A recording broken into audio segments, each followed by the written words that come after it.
warrant of arrest? Wala po sabi. O bigla na lang binaril? Pumasok pa po ng bahay namin. Pumasok ng bahay ninyo. Kinaladkad po yung tatay ko papuntang kusina. Saka po tinanong yung pangalan niya. Pumasok ng bahay ninyo, doon sa kusina, binaril.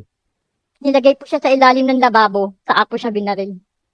Naghihiyaw pa po ng sakit. Yung po bang tatay ninyo ay tumakbo o ano? Kinaladkad nga po nila yung tatay ko papuntang kusina. Isinilid sa ilalim ng lababo. Doon po yung pinagbabaril. Kasi Pero wala pong kaso ang tatay ninyo sa barangay o Wala sa po. pulis? Wala po. dati nga po siyang task force sa barangay. Gano'n. Ano ang trabaho ng tatay niyo? Ano po sila sa barangay? Task force po sila. Task force ng barangay. Kung matanda na po siya. Ilang taon na po siya? 62 po siya nung nangyari yung Ilang taon po? 62 po yung nangyari yung pagkamatay. 62. 62. Opo. Ay, goodness. Salamat po. Attorney Salamat Conti, go ahead and call another Mr. Chair, victim.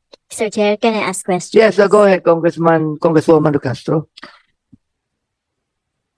Masakit talaga I sa... first of all like to acknowledge the presence of our Vice Chairperson, Congressman Alonto. Yan. May I continue, Mr. Chair? So, talagang masakit sa dibdib, no, habang binabalikan yung mga pangyayari doon sa naganap na patayan, Mr. Chair. So, ito po talaga, katulad doon sa isa nating nagtestigo nung last time, Mr. Chair, taga Bagong Silang din. Si Ma'am Jane Lee, no, parang Bagong Silang parehas kayo. So that time, parang yung area ng Bagong Silang, parang kinakategorize yun na parang tama ba? Kung tama ba, Jennifer? Parang, kumbaga, killing fields, di ba? Maraming mga nahuhuli, maraming mga nakukulong or pinagbibintangang mga adik. Tama ba, Jennifer? Opo. Okay. So, yung time na yon, so, Jennifer, sa tatay lang ba yung napatay that time? September 27, 2016? Opo. So, pero well, kasi si Jane kasi, no, sabi niya, rin siya, silangan daw yon. So, sa pagkakaalam mo, Jennifer, anong time meron talaga doon na talagang parang katulad nung sa Cebu, no, one time, big time na, o sunod-sunod lang. Ito, kasi yung pinatay yung tatay mo, 2016. So, naalala mo ba kung ano pa yung mga time na may naalala ka ba na may sunod-sunod na patayan doon sa lugar? Sa lugar po namin, wala pong oras.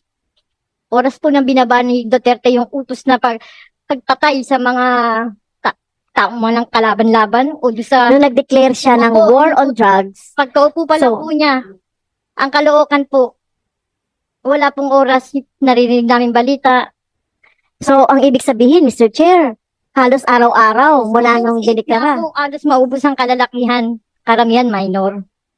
Okay, So, so silang din po yun, phase 8. halos araw-araw doon Pakiulit sa... nga po Yan. yung sinabi nyo, nung pagkaupo ng former president, nagsimula na ang patayan. Opo, nung Araw-araw. nag-utos po siya ng 3 buwan, nagbaba po siya ng utos na 3 buwan, kaya niya pong alisin ng, tama po ba ako? At maliban sa inyong tatay na 62 years old, ang ibang pinatay ay mga minor de edad. Karamihan po minor po sa amin. Kumakain lang po ng lugaw, binaril na yung mga bata, nagsimba lang po. Marami po magpapatotoo, mas marami pa po kami. So talagang Mr. Chair, no, kakilakilabot talaga, no, nung pero panahon wala sila na... dito, no? Oo.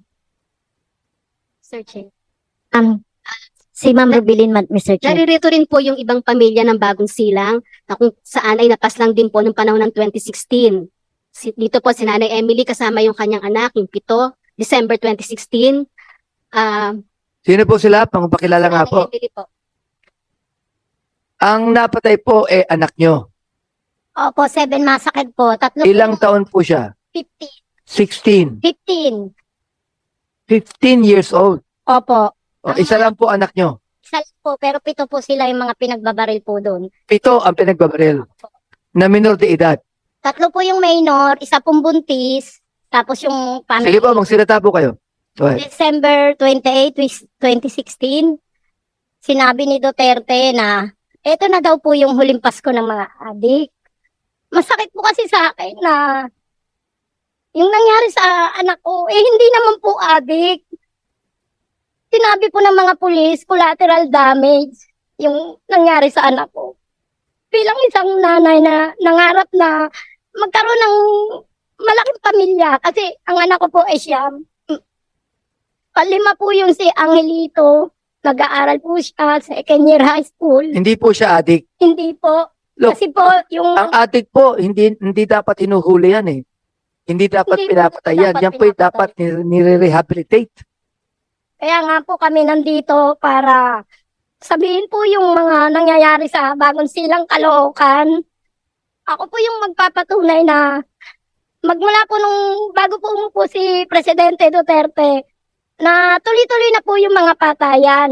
Isa po kasi ako nung panahon na yun ay barangay tanod dahil gusto kong protektahan yung pamilya ko dahil aaminin ko po na marami pong gumagamit ng droga sa Bagong Silang. Lagana po hanggang ngayon. Kaya masakit po sa akin na yung anak ko hindi adik. Lagi kong pinaglalaban yan. Na dapat po ay hindi pinapatay. Dapat po dinadaan po sa tamang proseso. Hulihin, gamutin, hindi po dapat patayin. Kaya nga kami nanditong mga nanay para ihingi po namin ng hustisya ang mga mahal namin sa buhay. Kasi po napakasakit po eh. Nangarap po ko na mga anak ko kahit mahirap lang po kami. Mapalaki ko po sila ng maayos. Kaya yung Bagong Silang po, nagpapatuloy po yung mga pagtatayan hanggang ngayon. Salamat po. Um, Go ahead, May Litaw. Nandito rin po si Nanay Merly Fernandez ng Bagong Silang. Nanay Merly. Sige po. Ako po, si Meli Fernandez, taga Bagong Silang. Noong 2016 po, Ilapit yung mikropono. isasalaysay ko po yung dinanas ko sa aking asawa at anak. Yung anak ko po, nag-tricycle lang po kasi yung asawa niya, nanganak ng panganay namatay. Ngayon, ang ginawa ng anak ko, pinagpatuloy siya ng pag-aaral. Yung manugang ko. Kaya pag dumating yung manugang ko na yan, sumasama yan sa biyahe doon sa anak ko, sa tricycle. Nung bandang huli po, mga alas 8 ng gabi, kasi po, sinusubaybayan nila yung Encantadia na palabas noon, noong 2016, October 4. Umuwi yung anak ko at saka yung manugang ko. Tumabi yung anak ko sa tabi ko kasi nanonood po ako ng TV. Yung manugang ko, sabi ng anak ko, Le, prituhin mo na yung hotdog kasi kakain na tayo ng hapunan. Maya-maya po, may pumasok na dalawang mama. Nakabitbit na po yung 45 nila. Pero nakabunit. Hindi ko po kilala. Sir, bakit po? Sabi ko, anong problema po, sir? Sabi ko ganon. Hindi sumasagot. Ilan kayo rito sa loob ng bahay na to? Sir, kako kami lang. Pumasok pa ng kwarto namin yung nakabunit na yun. Sir, wala na kaming kasama dyan. Sabi ko. Ngayon, yung anak ko, nga nalalaki, yung nang tumabi sa akin, kinuha niya ngayon. Bakit, sir? Sabi gano'n ng anak ko. Naghahanap buhay ako, sir, ng matino. Dahil pinapaaral ko po yung asawa ko. Sabi ng anak ko. Kasakit isipin.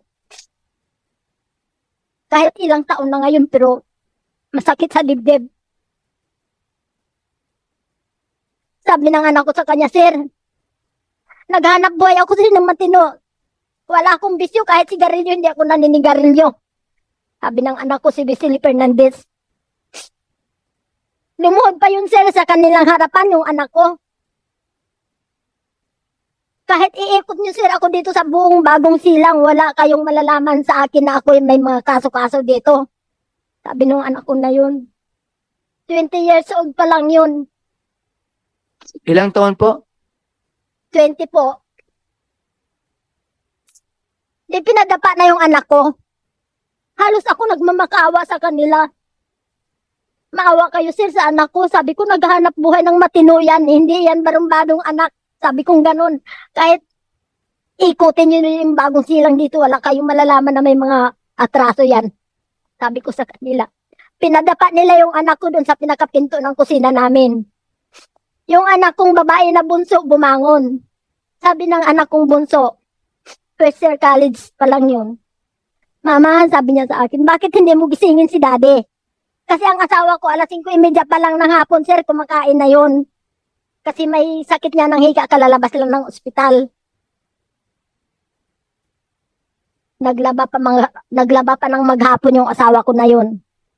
Tapos sabi sa akin ng asawa ko, Mami, kakain na ako. Kasi mamaya, kasi ano nga yun, sir, tanod. Kakain na ako, mamaya gigising na naman ako ng alas 9, magro-robing na naman kami.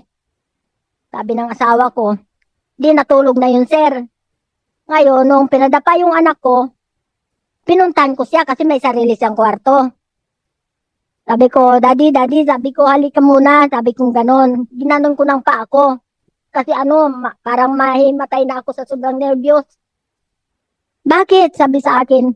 Basta sabi ko, halika muna kasi may pumasok ditong dalawang mama na kamas. May 45 na bigpit. Sabi ko sa asawa ko, di. Sumunod naman yung asawa ko. Pag sunod ng asawa ko, pag tapat sa pinto, kasi nandoon yung nakamas sa may tapat ng pinto namin, tanong ng mister ko sa kanila, bakit sir? Yun ang tanong, wala na akong ibang narinig dun sa sinabi ng asawa ko. Ang ginawa nung nakamas na yun, hinawakan siya dito sa leeg at ginanon. Sir, sabi ko, wag naman, kalalabas lang ng ospital yan, sabi ko ganon. Pagkatumba ng mister ko, basta na lang pinutukan. Wala na akong choice pinutukan na nila Ay, yung mga apo ko natutulog dyan kasi sa salas lang kami natutulog, yun yung mga apo ko Tapos yung anak kong si Wesley, nilingon na lang niya ginanon at binarel. Pati yung anak kong, ay yung apo kong medyo 10 years old, muntik pa natamaan, dahil lumihis lang yung bala sa pagbaril niya sa mister ko. Lumihis ang bala, kaya sabi ko, Lord, binigyan mo pa ako kami ng kaunting sa apo ko, sabi ko ganun sa kanila. Kasi sabi ko, wala naman kaming kasalanan, bakit ginagawa nila ito? Sabi ko sa nila. Tapos pagkabaril nila doon sa asawa at anak ko, para na lang umalis sila, walang alam kung ano nangyari sa amin. Dahil nagtakbuhan yun sa amin, yung mga kapitbahay namin. Lalo yung kaibigan ng anak ko, sabi nila sa akin, si Bongbong ito, sabi niya, binuhat nila yung anak ko, tinakbo nila sa ospital. Sabi naman doon sa tindahan na binila nila ng na yun, chichiryang malaki habang nanonood kasi, kumakain ng chichirya yun. Sabi ganun, kabibili lang ni Bongbong dito ng chichirya, ayan na, binaril. Sabi, bakit, anong dahilan?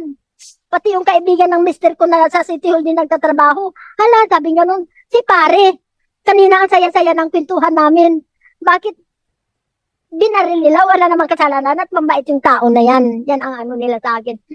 Yung anak ko, habang itinatakbo nila sa ospital yon, yung kaibigan niya na nagbuhat sa kanya, nagsasalita pero na. Hindi nyo nakilala kung sino bumaril. Hindi ko po. Nakabonet.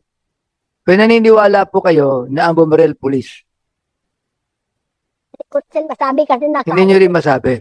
Oo, pero makinis siya, makisig ang katawan, at yung buhok na maikli lang. Yung nakabunit, hindi ko talaga mamukhaan yung nakabunit. Maliit lang na tao. Ilan po sila? Dalawa. Dalawa, pero sa labas marami sila. Ano po ang baril na ginamit? 45. po. Sabi nung anak ko, nung tinatakbo nila sa ospital, sir, sabi nga na anak ko, bakit ako pa? Wala akong kasalanan. Sabi ng anak ko, kinukwento nila sa akin nung dumating. Nay, sabi nga ni Bongbong, ni Wesley, bakit daw siya pa? Naintindihan ko yung sinasabi niya Kasi putol-putol na yung pagsasalita niya Bakit daw siya pa? Wala siyang kasalanan, matino siyang tao. Yun ang salita ng anak ko. Hanggang ngayon, kinabukasan noon, sir, nakadyaryo pa yung yung mag-ama ko. Binigay sa akin ng kapitbahay namin sa kabilang patwok. Mel, sabi sa akin, bakit nakadyaryo dito si Pari at saka si Bongbong na daw, pinatay daw ng bidyalante. Bidyalante, ayaw lang bidyalante, sabi ko. Basta bidyalante, kay daw, sangkot sa droga. Kasi nakikita nila yung mister ko kasi, pag nandyan sa bahay, lahat ng mga gumagamit ng droga, pinangangaralan niya yan. Yun pang anak ko na yun si Wesley, ang nagsasalita doon sa daddy niya na, Daddy, pangaral ka ng pangaral, hindi ka naman pinapakinggan. Sabi ng anak ko, hindi naman tayo daddy ang mamamatay. Oo nga, hindi tayo, sabi ng asawa ko. Kaso lang, siyempre tutulungan natin sila, baka ligaw na landas. Sabing gano'n ng asawa ko sa kanila. Yun pala, sila ang mamatay. Yun ang masakit sa akin, sila pala ang namatay. Hanggang doon na lang ang 20 ko sa inyo, 2016. Akala niyo, pag nagigising ako sa madaling araw, kahit alas 12 ng gabi, babangon ako kasi parang mapuputulan ako ng hininga. Hindi ko kasi kaya.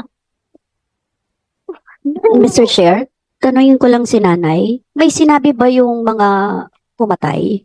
Wala silang sinabi. Basta bigla na lang silang pumasok sa bahay. Meron po bang warrant na nung pumasok sa bahay ninyo, may warrant na dala? May pinakita? May kahit ano? Dire-diretso lang, patay? Diretso lang sila.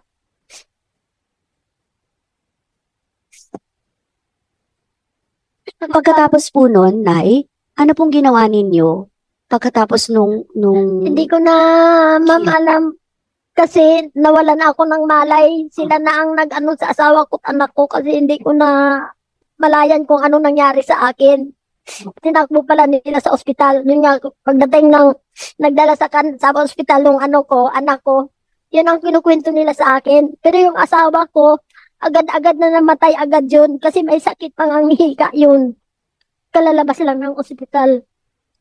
sino pong nagreklamo after nun? Meron po bang nagpunta sa stasyon? Wala, ma'am. Wala na. So walang naging investigasyon doon sa Wala, ma'am. sa case ng Nung kinukuha lang namin yung police report, ayaw nila kaming bigyan ng police report.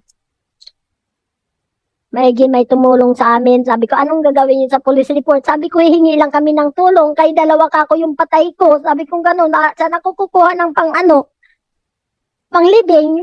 Sabi ko, kaya binigay din nila yun. Pero inabot kami kalahating araw, inabot kami ng gabi. Yung police report na yan na hiningi ko sa kanila. So wala pong police report? Wala po.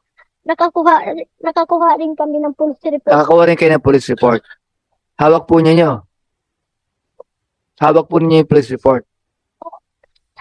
Isapin niyo sa amin ang police report na nais namin makita, ha? Opo.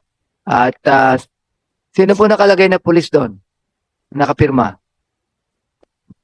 Kasi wala na ako sa ano. Takot na sir ako.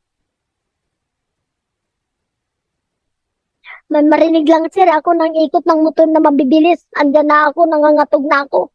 Ang ginagawa ko sir nung kasalukuyan na namatay yung asawa ko at anak ko, yung lahat ng damit namin linagay ko sa sako, inangkas-angkas ko yan.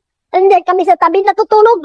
Kasi sabi ko pag niratra tayo, mamangga dun sa damit. Kailan po nangyari yan? 2016, October. Mula po noong 2016 hanggang ngayong taon na ito ay nag-i-struggle kayo dahil sa nangyari. Hindi kayo matahimik. Sabi ko nga, mamatay lang siguro ako. Nasa puso ko pa rin yung mga anak ko na yun. Kasi maigi kong barumbado yung anak ko na napakabait.